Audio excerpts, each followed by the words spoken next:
बिस्मिल्लाहिर्रहमानिर्रहीम। अस्सलाम वालेकुम my dear students chapter number 7 deformation of solids के न्यूमेरिकल के साथ अंजुम मजीद ख्वाजा आपके सामने हाजिर खिदमत है। डियर स्टूडेंट्स, बगैर किसी ताखीर के हम न्यूमेरिकल्स का आगाज करते हैं।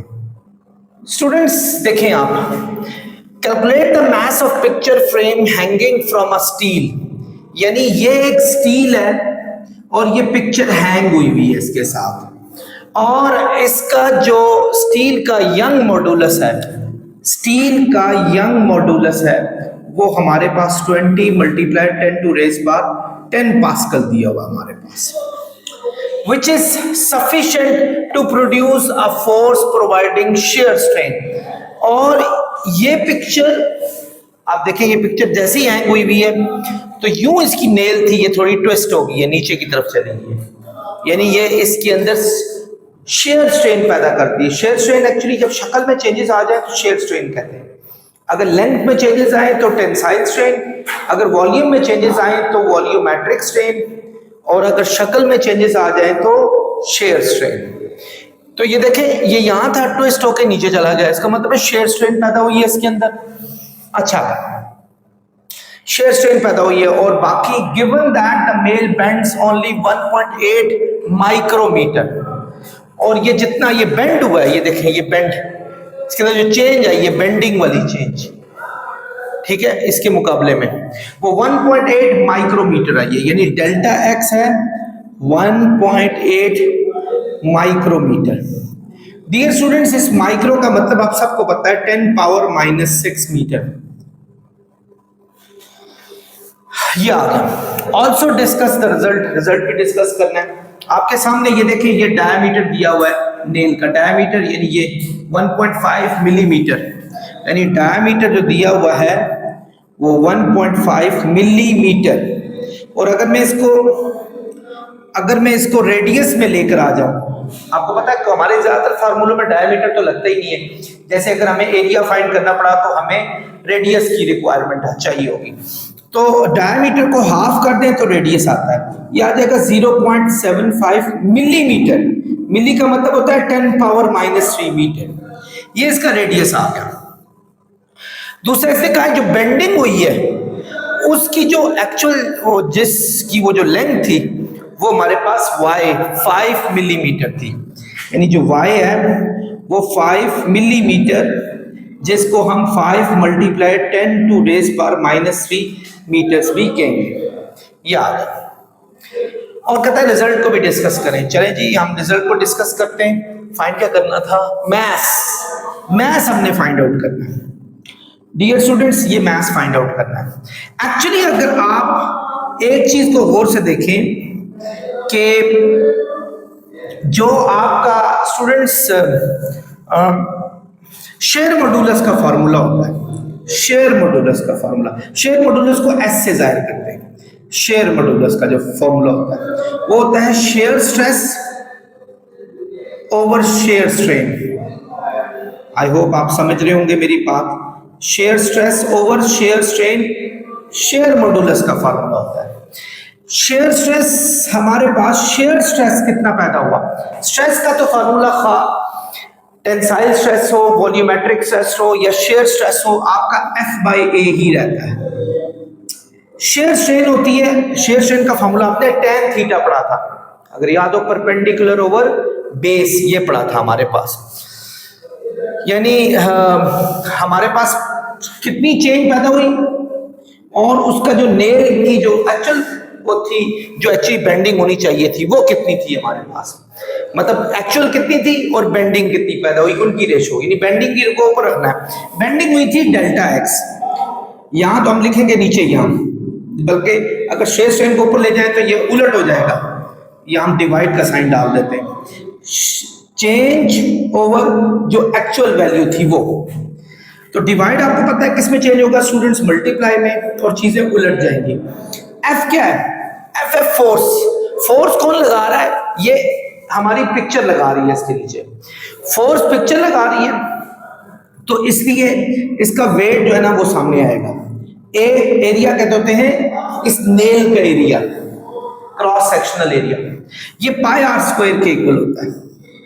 डिवाइड मल्टीप्लाई में चेंज हुआ, चीजें उलट गई, ये ऊपर चला जाएगा, यानी 5 मिलीमीटर ऊपर चला जाएगा। मिली का मतलब 10 की पावर -3 भी होता है। डेल्टा एक्स नीचे चला जाएगा। डेल्टा एक्स कितना था? 1.8 माइक्रो 10 पावर -6, ये आ गया हमारे पास। वेट किसके इक्वल होता है स्टूडेंट्स? mg के, ठीक है। और ये हमारे पास मल्टीप्लाई 5 मल्टीप्लाई 10 टू रेस पर -3, पाई की वैल्यू स्टूडेंट्स 3.14, आर हमारे पास रेडियस ये था 0.75 मल्टीप्लाई 10 टू रेस पर -3। अच्छा, क्या करना था इसका? स्क्वायर। इसी तरह मल्टीप्लाई 1.8 मल्टीप्लाई 10 टू रेस पर -6, ये हमारे पास आ गई वैल्यूज। अब हम यहां से तो मैथ्स फाइंड आउट कर लेंगे। जी की वैल्यू आप सबको पता है 9.8 होती है, लेकिन सबसे बड़ा इशू ये है कि हमें मैथ्स फाइंड करने के लिए शेयर स्ट्रेन का पता होना बहुत जरूरी है, और हमारे पास शेयर स्ट्रेन नहीं है। तो सबसे पहला काम ये करते हैं, शेयर स्ट्रेन को फाइंड आउट करने की कोशिश करते हैं। तो इसको नंबर 1 बना के आप यहां रख लें। हम शेयर स्ट्रेन का कोई ना कोई मेथड निकालते हैं और इसमें लगाने की एक कोशिश करते हैं। स्टूडेंट्स याद रखें, जो शेयर स्ट्रेन होती है, अगर आपको शेयर जी और शेयर स्ट्रेन अगर आपने फाइंड करनी हो, आपको अगर यंग मॉडुलस पता हो, याद रखें स्टूडेंट्स, तो उसका फार्मूला होता है Young modulus divided by 2 × 1 plus Poisson's ratio of steel ratio. वैसे एक बात आपको बताऊं, आपकी बुक में ना ये पूरी इसकी वैल्यू शेयर स्ट्रेन की दी हुई है, लेकिन चूंकि हमें यहां नहीं दी हुई, मैं उस तरीके से फाइंड आउट करके जा रहा हूं। शेयर स्ट्रेन होगा यंग मॉडुलस, हमारे पास कितना दिया हुआ है स्टूडेंट्स देखें, 20 मल्टीप्लाई 10 टू रेस पर 10, ये याद रखिएगा फार्मूला 2। और याद रखिएगा पॉइजन्स रेशो जो होती है किसकी? स्टील की, वो होती है 0.33 समथिंग, इसके इक्वल होती है, ये बात याद रखिएगा। तो ये हमारे पास आ जाएगी 1 प्लस 0.3 को 1 में ऐड करेंगे 1.3 आएगा, 1.3 को 2 से मल्टीप्लाई करेंगे 2.6 समथिंग आएगा। तो ये shear strain 8 multiply 10 to raise पर 10 पास्कल के इक्वल होती है। पास्कल भी कर सकते हैं, न्यूटन पर मीटर स्क्वायर भी कर सकते हैं, इसकी यूनिट है। तो स्टूडेंट्स शेयर स्ट्रेन आ गई हमारे पास, ये तरीका है शेयर स्ट्रेन पैदा करने का। और याद रखें पॉइजन्स रेशो जो होती है किसकी? स्टील की, वो 0.3 होती है। इस तरीके से भी जा सकते हैं, वरना टेबल में आपकी दी हुई है ये शेयर स्ट्रेन, लेकिन मैं हैरान हूं, फिर इसकी तो जरूरत ही नहीं थी अगर टेबल पे ही जाना था। तो इसलिए मैं, चूंकि ये दिया हुआ था, तो मैं उस तरीके से शेयर स्ट्रेन फाइंड करके यहाँ लगा दी। अब आप क्या करेंगे स्टूडेंट्स, इसकी वैल्यू यहाँ लगाएंगे। शेयर स्ट्रेन है 8 मल्टीप्लाई 10 टू रेस पर 10, यहां लगाया, ये डिवाइड हो रहा है, यहां जाके मल्टीप्लाई होगा 3.14, ये भी यहां मल्टीप्लाई होगा 0.75 मल्टीप्लाई 10 टू रेस पर -3 का स्क्वायर, ये भी मल्टीप्लाई होगा 1.8 मल्टीप्लाई 10 टू रेस पर -6। अच्छा, अब ये यहां देखें, मैथ तो हमने फाइंड करना है, ये g मल्टीप्लाई हो रहा है, यहां जाके g डिवाइड हो जाएगा, ये यहां ले आएंगे डिवाइड, यानी 9.8 आ जाएगा। 5 भी नीचे ले आए, 10 की पावर -3 भी नीचे ले आए। अब मैथ्स आप बाकी सारे को कैलकुलेटर में डालें और देखें मैथ्स कितना आ रहा है आपके पास। डियर स्टूडेंट्स, मेरे पीछे स्टूडेंट्स मौजूद हैं, उन्होंने कैलकुलेट करके मुझे यूं दिखा रहे हैं 5.19 यानी अप्रोक्सीमेटली 5.2 kg आ गया। तो एक्चुअली स्टूडेंट्स बताना ये था, आम तौर पे अगर आप देखा जाए ना, हमें शेयर स्ट्रेन नहीं दी हुई, या तो आप शेयर स्ट्रेन डायरेक्टली टेबल से उठा के यहाँ लगा दें, तो ये तो सॉल्व हो गया। लेकिन अगर उसने देनी थी तो या तो वो देनी थी, अगर यंग मॉडुलस दिया ना, तो पहले आप शेयर स्ट्रेन इस मेथड से फाइंड आउट कर सकते हैं, ये फॉर्मूला होता है। तो ये एक नई एडिशन है, ये आपको याद रखनी है, आपकी बुक में नहीं दी हुई, लेकिन बहरहाल this is the right method, आप इसको कॉपी कर सकते हैं। डियर स्टूडेंट्स, क्वेश्चन नंबर 2 है आपका, 5 metre long aluminium wire, 5 metre लंबी एल्यूमिनियम वायर है, यानी क्या लेंथ है हमारे पास एल्यूमिनियम वायर की? 5 मीटर, ठीक है। और उसका एल्यूमिनियम वायर का जो यंग मॉडुलस दिया हुआ है that is 7 multiply 10 to raise पर 10 पास्कल, ये दिया हुआ है। और इसका डायमीटर दिया है 3 मिलीमीटर। 3 मिलीमीटर, मिली का मतलब होता है 10⁻³ मीटर। ठीक है। स्पोर्ट्स अ 40 kg मास, ये तकरीबन 40 kg मास को सपोर्ट करता है। यानी एक्चुअली यूं है कि एक वायर है एल्यूमिनियम की, इस वायर के साथ आपने, इस वायर के ये डायमेंशन तो है कि लेंथ 5 मीटर है, ये लेंथ इसकी 5 मीटर है, यहां से यहां तक 5 मीटर की लेंथ है। अच्छा, और क्या बात बताइए, इसका डायमीटर जो है, क्रॉस सेक्शनल एरिया का जो डायमीटर है वो दिया हुआ है 3 मिलीमीटर, और मास इस पे जो हैंग किया है, ये मास है जो हैंग किया है वो 40 kg मास हैंग किया है, ऐसे हैंग किया हुआ। ये एल्यूमिनियम वायर है स्टूडेंट्स। ठीक है, आगे क्या कहा है, to have elongation in a copper wire है, ये कॉपर की तरह आ गई। अच्छा सॉरी, कहता है अगर हम कॉपर वायर जिसका यंग मॉडुलस, यानी कॉपर वायर जिसका यंग मॉडुलस 12 × 10⁻10 पास्कल हो, और उसमें एलोंगेशन चाहिए ऑफ द सेम लेंथ, उतनी ही चाहिए जितनी आपकी एल्यूमिनियम में आ रही है, अंडर द सेम वेट, इतना ही वेट हो, यानी इतना ही मास हो, वेट हो।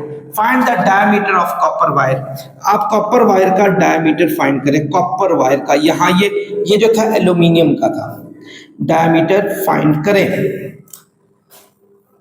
डियर स्टूडेंट्स, सबसे पहला काम, ये तो डाटा हमारे पास है ना, सबसे पहला काम, अभी आप सब चीजें भूले, एल्यूमिनियम को सोचें। एल्यूमिनियम का जो यंग मॉडुलस है वो था स्ट्रेस ओवर स्ट्रेन, स्ट्रेस को इससे भी जाहिर करते होते हैं, ये था tensile stress over tensile strain. तो आपको ये बात पता है कि टेंसाइल स्ट्रेस होता है F/A डिवाइडेड बाय जब होगा तो ये ऊपर आके मल्टीप्लाई हो जाएगा, del L over L, del L ऊपर चला जाएगा, डेल एल नीचे चला जाएगा, क्योंकि डिवाइड हो रहा है, मल्टीप्लाई होकर चीजें उलट जाएगी। ये स्टूडेंट्स, अब उसने कहा है कि उसको एलोंगेशन सेम चाहिए। खैर, सबसे पहले तो आप देखें ना, यंग मॉडुलस क्या है, ए का 7 × 10⁻10, ये आ गया। एफ हमारे पास जो है वो फोर्स, फोर्स उसका वेट है स्टूडेंट्स, ये वेट है इसका यहाँ नीचे, और वेट होता है आपको पता है mg के इक्वल होता है। अच्छा, एरिया होता है πr² के इक्वल, πr² के इक्वल। इसी तरह आपके पास जो लेंथ है इसकी वो कितनी दी हुई है हमारे पास, 5 मीटर, और डेल एल जो है हमारे पास वो हमारे पास नहीं दिया हुआ, डेल एल नहीं दिया हुआ। डियर स्टूडेंट्स, आर यानी ये एल्यूमिनियम की बात हो रही है, आर एल्यूमिनियम का रेडियस हमें नहीं पता, ये एल्यूमिनियम का डायमीटर था हमारे पास। पहले एल्यूमिनियम का रेडियस फाइंड कर लेते हैं। आपको पता है इसका हाफ होता है, 3 का हाफ, जो कि हो जाएगा 1.5 मिलीमीटर। मिलीमीटर का मतलब वो 10⁻³ मीटर्स। ये अब हम क्या करेंगे स्टूडेंट्स, देखें 7 × 10⁻10 कि पाई क्या हो रहा है स्टूडेंट्स, यहाँ डिवाइड हो रहा है, यहाँ जाके पाई मल्टीप्लाई होगा। ठीक है, अब इसी तरह मैथ क्या हो रहा है, मल्टीप्लाई हो रहा है, मैथ दिया हुआ है, नहीं 40 kg, यस दिया हुआ है, 40 kg यहाँ जाके डिवाइड हो जाएगा। g की वैल्यू जो कि 9.8 है, यहाँ जाके डिवाइड हो जाएगी। व्हाट इज दिस, ये था हमारे पास 5, ये लेंथ हमारे पास 5 थी, लेकिन यहाँ आपके 5 मल्टीप्लाई हो रही है, यहाँ जाके डिवाइड हो जाएगी। डेल एल हमें नहीं पता, यही रहने दें इसको, डेल एल। यहाँ देखिए, यहाँ और क्या चीज है, m चला गया यहाँ, g भी चला गया यहाँ, 5 भी चला गया यहाँ, ऊपर कुछ भी नहीं रहा, ऊपर 1 है। अच्छा, नीचे देखें पाई भी जा चुका है यहाँ, r², r हमारे पास क्या है, ये 1.5, r पर के यूं करें, यहाँ डिवाइड हो रहा है, यहाँ ले जाए मल्टीप्लाई हो जाएगा, 1.5 मल्टीप्लाई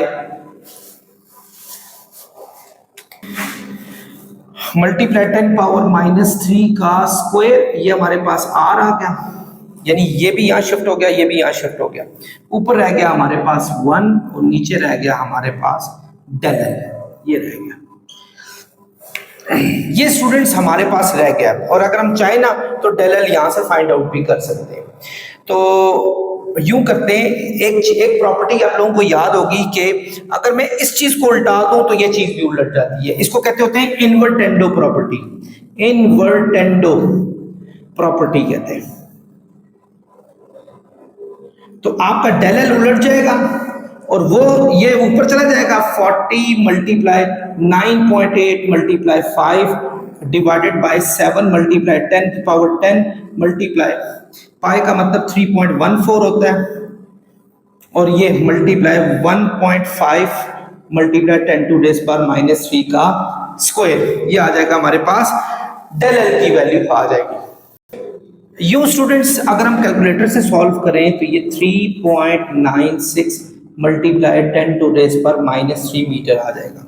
ये हमारे पास स्टूडेंट्स उसने क्या कहा था कि ये एलोंगेशन आई है, जब हमने इसको लटकाया ना तो इसमें ये खिंचाव के इतनी लेंथ बढ़ गई है, और अब इसने क्या कहा है कि ये सेम खिंचाव उसमें भी पैदा होना चाहिए, इतनी लेंथ आपकी कॉपर वायर में भी पैदा होनी चाहिए। अब हम क्या करेंगे, हम सेम फॉर्मूला कॉपर वायर के लिए लगाएंगे। कॉपर वायर का यंग मॉडुलस, कॉपर ये तो थी ना एल्यूमिनियम, कॉपर वायर का स्ट्रेस और कॉपर वायर की स्ट्रेन के रेशियो के इक्वल होगा। क्या हो रहा है कि स्ट्रेन के इक्वल होगा। अब देखें, आपको एक बात पता है कि ये स्ट्रेस होता है F बाय A और ये होता है delta L over L, delta X over L यूं भी कह सकते हैं। तो ये L ऊपर चला जाएगा, डेल्टा L नीचे आ जाएगा। स्टूडेंट्स डेल्टा L तो हमारे पास आ चुका है। ये एरिया जो डिवाइड हो रहा है ये यहाँ के मल्टीप्लाई होगा, पाई ये y उधर चला जाएगा। एरिया कुछ नहीं है क्योंकि मैंने डायमीटर फाइंड करना है। ये देखें डायमीटर एरिया के अंदर छुपा हुआ है। इज इक्वल टू फोर्स होती है mg के इक्वल, ये लेंथ है, ये हमारे पास yc इधर जाके डिवाइड हो गया, ये डेल्टा L हमारे पास है। स्टूडेंट्स एरिया होता है पाई आर स्क्वायर के इक्वल, एरिया होता है पाई आर स्क्वायर के इक्वल, और आर आपको पता है d बाई 2, डायमीटर को डिवाइड 2 से करने से आता है, यानी पाई d स्क्वायर ओवर 4, यानी पाई d स्क्वायर ओवर 4 ये आ गया, is equal to mg l y c delta L ये आ गया। स्टूडेंट्स ये 4 डिवाइड हो रहा है, जब आप उसको वहां करेंगे मल्टीप्लाई हो जाएगा और पाई वहां जाके डिवाइड हो जाएगा, यानी डी स्क्वायर की वैल्यू आ जाएगी 4mgl yc डेल्टा L, और ये पाई भी नीचे गया, ये नीचे। अब इनकी वैल्यूज भी लगाएं। 4 मास आपको पता है 40 kg था, ये देखिए ये मास 40 kg था। इसी तरह आप g की वैल्यू 9.8 थी, L हमारे पास लेंथ जो थी वो कितनी थी हमारे पास 5 मीटर थी, यानी उसने कहा ये सब चीजें सेम होनी चाहिए, और एलोंगेशन हमने फाइंड की वो भी सेम होनी चाहिए। कॉपर का यंग मॉडुलस ये दिया हुआ है 12 मल्टीप्लाई 10 की पावर 10, डेल्टा L हमारे पास है 3.96, ये जो अभी हमने फाइंड किया उसने क्या कहा था सेम एलोंगेशन होनी चाहिए, तो वही कॉपर वाली, डेल्टा L भी आ गया, YC भी आ गया, और पाई है 3.14 भी आ गया। दोबारा सुन ले स्टूडेंट्स, ये मैंने वही वैल्यूज लिखी है क्योंकि उसने ऑलरेडी कहा है कि एलोंगेशन जो है ना वो लानी है, सेम लेंथ होनी चाहिए, सेम वही लेंथ हमने डाली, सेम वेट होना चाहिए, वही मास डाला, वही वेट पूरा डाल दिया, डायमीटर और सेम एलोंगेशन होनी चाहिए। एलोंगेशन हमने यहां से फाइंड आउट कर ली थी। तो अगर मैं दोनों साइडों पे स्क्वायर रूट भी डाल दूं दोनों साइडों पे, तो हमारा डायमीटर जो है वो कैलकुलेटर लाइन स्टूडेंट्स देखिए क्या आ रहा है 2.29 मल्टीप्लाई 10 की पावर -3। मेरे स्टूडेंट्स पीछे से सॉल्व कर रहे हैं, उन्होंने ये आंसर मुझे बताया कि ये आ रहा है मीटर्स, ये आ चुका है। तो यूं स्टूडेंट्स ये सारे का सारा सोल्यूशन हो गया, आप इसको एक दफा कॉपी कर सकते हैं। क्वेश्चन नंबर 3 है students, 4 kg mass is hanging, कहता है एक 4 kg mass है which is hanging with the help of 1.5 meter long steel wire। ठीक है, 4 किलो मास है जो कि हैंग कर रहा है 1.5 मीटर लॉन्ग स्टील वायर से, जिस लेंथ दी हुई है स्टील की, इतनी पहले तो 4 kg मास भी देख लें, 4 kg मास है स्टूडेंट, और किससे हैंग कर रहा है 1.5 मीटर लॉन्ग स्टील वायर, यानी लेंथ ऑफ स्टील वायर दी है 1.5 मीटर। ठीक है। यंग मॉडुलस दिया हुआ है स्टील का, that is 20 multiply 10 to raise पर 10 पास्कल, ये दिया हुआ है। Another mass of 6 kg is hanging to 4 kg mass with the help of 1 metre long brass wire, ये है दिया हुआ। ठीक है, अब एक और मैस है, ये मैस 1 कर दें, ये मैस 2 कर दें। 6 kg मैस है हमारे पास वो, और वो एक 1 मीटर लॉन्ग ब्रास वायर है, यानी आपके पास 1 मीटर लॉन्ग ब्रास वायर है, उसके साथ लटका हुआ है, और उसका यंग मॉडुलस दिया हुआ है आपके पास 1 मल्टीप्लाई 10 टू रेज पर 10 pascal. Both wires have diameter 0.2 centimetre, दोनों का डायमीटर, स्टील का भी और ब्रास का भी 0.25 सेंटीमीटर, सेंटी का मतलब होता है 10 पावर -2 मीटर दिया हुआ है। Calculate the total elongation, total elongation बतानी है स्टूडेंट्स, याद रखें। टोटल एलोंगेशन का मतलब है कि स्टील में कितनी एलोंगेशन हुई और ब्रास में कितनी एलोंगेशन हुई, यानी दोनों का सम, स्टील की एलोंगेशन और ब्रास की एलोंगेशन दोनों की बतानी है। अच्छा, and also calculate the strain energy, total strain energy, तो हमने टोटल स्ट्रेन एनर्जी यूएस से जाहिर करते हैं, ये भी बतानी है, ये भी sum of brass and sum of steel के इक्वल आएगी हमारे पास। अब अगर क्वेश्चन को स्टूडेंट्स गौर से देखें ना, कहता है कि 1.5 मीटर लॉन्ग स्टील वायर है, ये देखें, ये वायर है स्टील, मैं थोड़ा सा इसको डबल वायर बना लेता हूँ, ये डबल वायर है जी, और ये कितनी लॉन्ग है हमारे पास 1.5 मीटर, ये 1.5 मीटर है स्टील वायर, ये हमारे पास। स्टूडेंट्स नजर आ रहा है, चेक करें। अच्छा, इसके साथ जो है वो 4 kg मैस हैंग हुआ है, इसके साथ ये 4 kg मैस हैंग हुआ है, यानी मैस 4 kg हैंग हुआ है। अब अगली बात क्या कर रहा है कि another mass of 6 kg is hanging to 4 kg, यानी एक और 6 kg mass long 1 metre long brass wire के साथ, यानी ये 1 मीटर लॉन्ग ब्रास वायर ये है, ये यानी ये 1 मीटर लॉन्ग है, इसके साथ एक और 6 kg वाला लटका हुआ है। एक्चुअली अगर और से देखा जाए ना तो स्टील पे तो दो का प्रेशर आ गया, इसका भी इसका भी, यानी ये वाला भी 1 भी और 2 भी ऐड हो गया, यानी स्टील पे दो का प्रेशर है, 10 kg का प्रेशर आ गया उस पर, प्रेशर कह लें या फिर फोर्स कह लें, लग रही है। कैलकुलेट द टोटल एलोंगेशन, पहले तो हम ये फाइंड करते हैं स्टील पर दो मैस, यानी ये दो, हम पहले मैस का सम फाइंड आउट कर लेते हैं। मैस 1 प्लस मैस 2, ये हमारे पास आ जाएगा 4 प्लस 6 जो कि आ जाएगा 10 kg, ये प्योरली स्टील के ऊपर है मैस, यानी अगर फाइंड किया जाए इसका ताल्लुक स्टील के साथ जुड़ा हुआ है। अब चलते हैं हम दोनों में एलोंगेशन फाइंड करते हैं। पहले स्टील पे आते हैं। स्टील का यंग मॉडुलस होता है, आप लोगों ने पढ़ा हुआ है, F/A del L over L, यानी L ओवर डेल L कर लेंगे ये, ठीक है। अब हमने चूंकि फाइंड करना है एलोंगेशन, ये डिवाइड हो रहा है, इसको यहां ले आए, मल्टीप्लाई हो जाएगा। F वेट है जो कि mg के इक्वल होगा, mg स्टील वाला डालेंगे क्योंकि we are finding out steel. L हमारे पास क्या है स्टूडेंट, स्टील की लेंथ, ये स्टील का एरिया होना चाहिए। स्टील की लेंथ है 1.5, बल्कि चलिए अभी तो हम यही लिखते हैं, स्टील का एरिया हो जाएगा पाई r स्क्वायर, स्टील का होना चाहिए। अच्छा, r हमारे पास शायद है ही नहीं है, डायमीटर दिया हुआ है, डायमीटर का हाफ होता है स्टूडेंट्स, यहाँ आप फाइंड आउट कर लो, बेहतर है।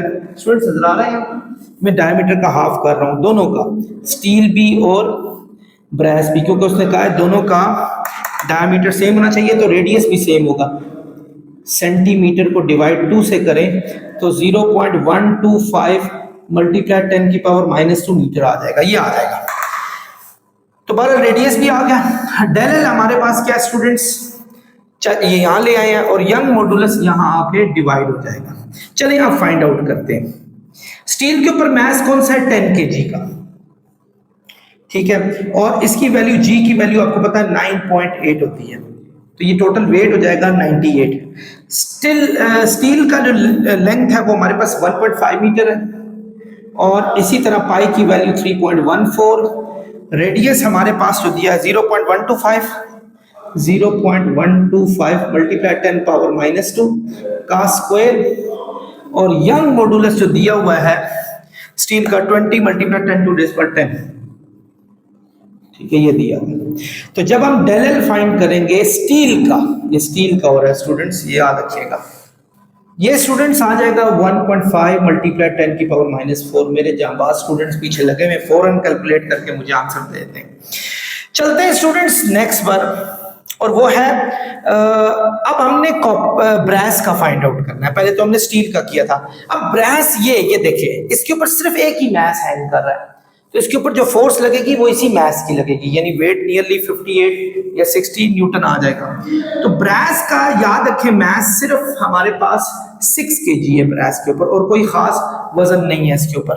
तो वही फार्मूला ब्रास का यंग मॉडुलस होगा FLB divided by AB delta LB brass, ये स्टील था। अब देखें उसी तरीके से मैं ये फॉर्मूला बना रहा हूं, यानी यहीं से डायरेक्ट अगर मैं इसको यहां ले आऊं तो हो जाएगा delta LB is equal to MBG LB divided by pi R square BYB, यानी मैंने डायरेक्टली वो यही फॉर्मूला इधर डिजाइन कर लिया। थोड़ी सी चीजें चेंज हो गई हैं, जैसे मास ऑफ ब्रास है हमारे पास 6 kg, G की वैल्यू 9.8, और LB जो लेंथ ऑफ ब्रास है वो हमारे पास 1 मीटर दी हुई है, ये लगाएंगे हम 1 मीटर। और इस तरह जब हम AB पे जाएंगे, एरिया ऑफ ब्रास नहीं सॉरी AB नहीं है, पाई है, पाई की वैल्यू पे जाएंगे 3.14, रेडियस हमारे पास यही है 0.125 मल्टीप्लाई 10 पावर -3 का स्क्वायर, और ये B जो YB जो है YB 1 मल्टीप्लाई 10 की पावर 10 ये दिया हुआ है। और अब आपका बस कैलकुलेटर चाहिए मेरे जांबाज बच्चों, बताओ क्या आपने सॉल्यूशन निकाला। डियर स्टूडेंट्स हमारे पास डेल्टा LB ये आ गई हमारे पास। एक्चुअली हमने फाइंड आउट क्या करना है, हमने फाइंड आउट करना है total elongation, total delta L होगा डेल्टा L स्टील वाला प्लस डेल्टा LB वाला, इन दोनों को टोटल कर लें। स्टील वाला कितना है 1.5 मल्टीप्लाई 10 पावर -4, और ब्रास वाला है 1.2 मल्टीप्लाई 10 पावर -3। तो डेल्टा L आ जाएगा, सॉल्व करें students, 1.35 multiply 10 power -3, 1.35 multiply 10 power -3। मुझे लगता है ये आंसर सही नहीं है, लेकिन आप घबराएं नहीं, मुझे यकीन है ये आंसर ठीक है, क्योंकि मैंने इसमें कोई मिस्टेक मुझे बज़ाहिर नजर नहीं आ रही मैंने की है, क्योंकि उस जिस मेथड से हम कर रहे हैं वो बिल्कुल सही कर रहे हैं। तो ये हमारे पास टोटल चेंज आ गई।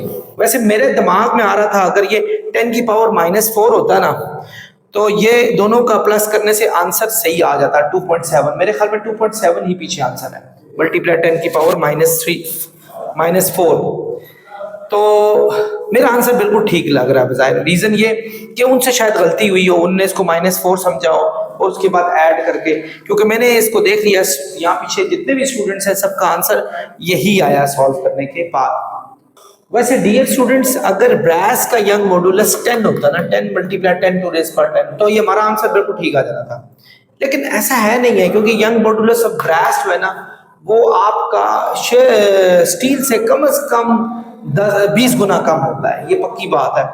कि ये तो एक मुझे याद है ये सब यंग मॉडुलस, उस हिसाब से तो मुझे लगता है इस आंसर में कोई खास खराबी लग रही, हो सकता है पीछे आंसर उसके सॉल्यूशन में रॉन्ग हो। अब स्ट्रेन एनर्जी फाइंड करनी है, उसमें भी यही गलती हो जाएगी, क्योंकि उसमें भी हमें चेंज इन लेंथ चाहिए होगी, तो ऑब्वियसली उसने चेंज इन लेंथ 1.5 मल्टीप्लाई 10 की पावर -4 और 1.2 मल्टीप्लाई 10 की पावर -3 के हिसाब से नहीं, -4 के हिसाब से डाला होगा, तो उनकी तो मिस्टेक हो जाएगी। तो ऑब्वियसली मुझे भी लग रहा है कि उसमें भी ये गलती के चांस होंगे हमारे पास।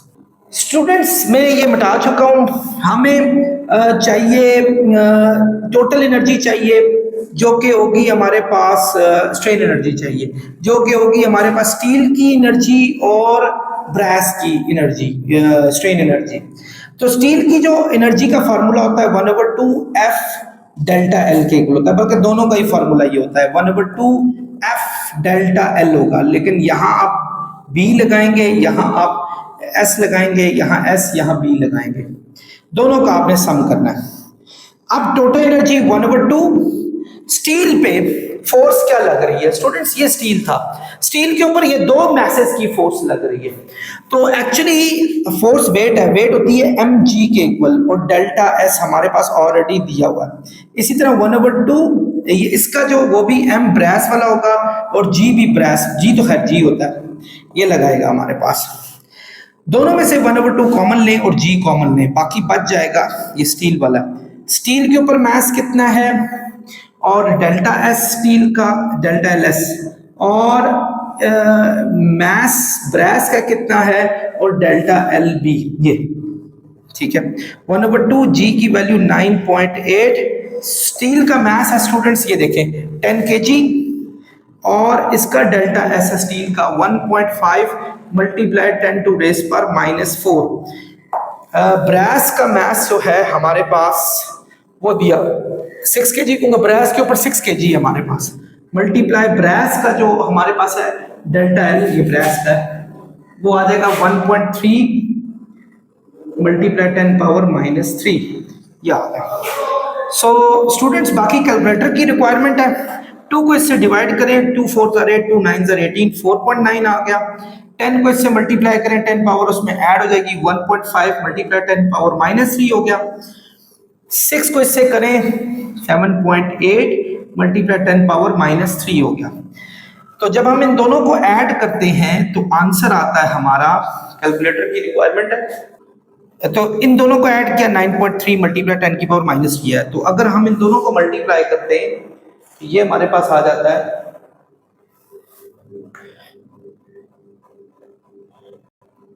0.04557 जाउल, ये आंसर आ जाएगा इसका। यानी अगर हम पॉइंट को 1 2 3 यहाँ ले आए तो 45.57 मिली जाउल भी कह सकते हैं इसको। तो ये इसका फाइनल आंसर आ गया स्टूडेंट्स।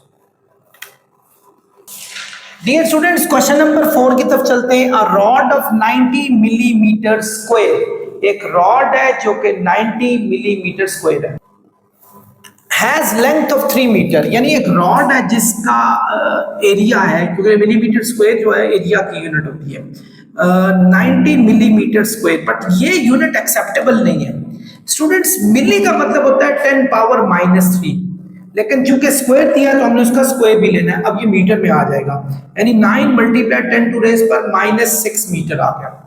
लेंथ दी हुई है इसकी 3 मीटर।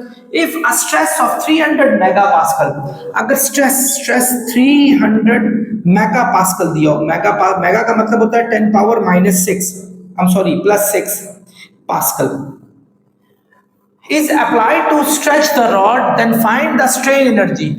अगर यंग्स मॉडुलस जो दिया वो 200 गीगा पास्कल दिया, यानी यंग्स मॉडुलस ऑफ रॉड जो है वो 200 गीगा पास्कल दिया। गीगा का मतलब होता है 10⁻9 पास्कल। ये अच्छा खासा स्ट्रेस है भाई, इसका मतलब ये इतने आराम से बेंड नहीं होती, बहुत स्ट्रेस लगाना पड़ता है। जिसका जितना ज्यादा यंग्स मॉडुलस होगा, इसका मतलब उसको ज्यादा स्ट्रेस देके उसके अंदर स्ट्रेन पैदा की जा सकती है। यानी एक स्ट्रेन लाने में इसको इतना ज्यादा स्ट्रेस चाहिए, बहुत ज्यादा, सो मच। एनीवे हम अपने सबक की तरफ चलते हैं। तो हमने फाइंड करनी है strain energy, strain energy find out करनी है। स्ट्रेन एनर्जी का स्टूडेंट्स एक फॉर्मूला ये भी है, याद रखिएगा, 1/2 स्ट्रेस, स्ट्रेन और वॉल्यूम, ये होता है, इसको स्ट्रेन एनर्जी का फॉर्मूला कहते हैं। अब सबसे बड़ा इशू ये एक फॉर्मूला याद रखिएगा, स्ट्रेन एनर्जी का एक फॉर्मूला ये भी है, 1/2 F डेल्टा L है, ये भी एक है फॉर्मूला। स्ट्रेस हमारे पास होता है F ओवर A। चले स्ट्रेस हमारे पास उसने टोटल दिया हुआ है। अच्छा स्ट्रेन हमारे पास नहीं दी, डेल L ओवर L, हमें नहीं पता कि कितनी चेंज आ रही है, तो ये हमें पता ही नहीं हुआ। और वॉल्यूम होता है, वॉल्यूम किसी भी चीज का याद रखें एरिया और मल्टीप्लाई लेंथ के इक्वल होता है। तो एरिया मल्टीप्लाई एरिया लेंथ दोनों दी हुई है, तो ये हमारे पास आ जाएगा। लेकिन स्ट्रेन भी नहीं दी हुई। स्टूडेंट्स एक बात पता है, यंग मॉडुलस होता है स्ट्रेस ओवर स्ट्रेन के।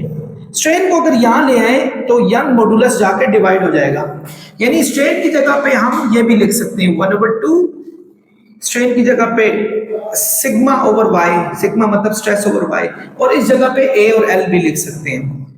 U 1/2 सिग्मा यानी स्ट्रेस का स्क्वायर AL यंग्स मॉडुलस, ये हमारे पास आ गया 1/2। स्टूडेंट्स देखें स्ट्रेस क्या हमारे पास 300 मल्टीप्लाई 10 पावर 6 मल्टीप्लाई 10 पावर 6 का स्क्वायर, एरिया दिया हुआ है ये 9 मल्टीप्लाई 10 टू रेज पर -6, 9 मल्टीप्लाई 10 टू रेज पर -6, और लेंथ दी हुई है हमारे पास 3 मीटर।